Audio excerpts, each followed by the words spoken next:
Hey class, I'm here to meet Eric Madsen. He's an air quality scientist with the Colorado Department of Health and the Environment, and he works to monitor air pollution in the city of Denver. Our PM10 samplers, and it's one of our filter-based samplers.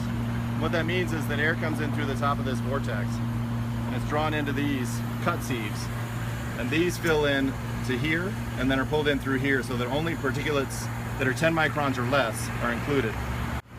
Under here, there's a sample filter. You weigh it before you put it out, Yes. You weigh it after you put it out, and you assume that anything that makes its way through those tubes and onto the filter becomes part of the filter. Right. Mm-hmm. Right. So the change in mass is the amount of particulates that you would breathe, and this filter ran for 24 hours. We run one of these every 6 days. So that's how we get our averaging over time. But yes, anything on that filter that wasn't the original filter weight is assumed to go into your lungs. Yeah. And so what are some things that go onto that filter? Like, well, for PM10 it will be some crustal dust, like dust from the earth that just gets kicked up.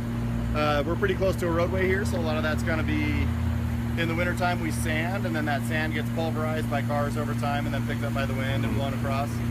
The stuff on here wouldn't be anything volatile, so you wouldn't have any of the smaller particles that are like VOCs. So it would largely just be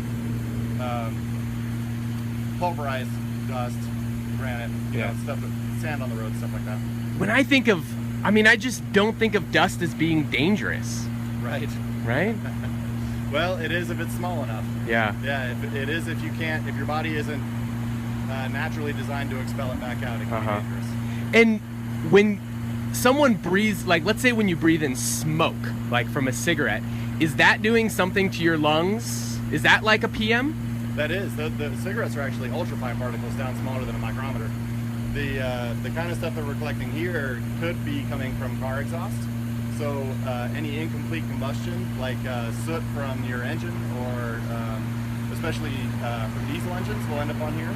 And those are hard particles that are smaller than 10 micrometers and can be down to 1 micrometer that can do a lot of damage to your lungs. Wow.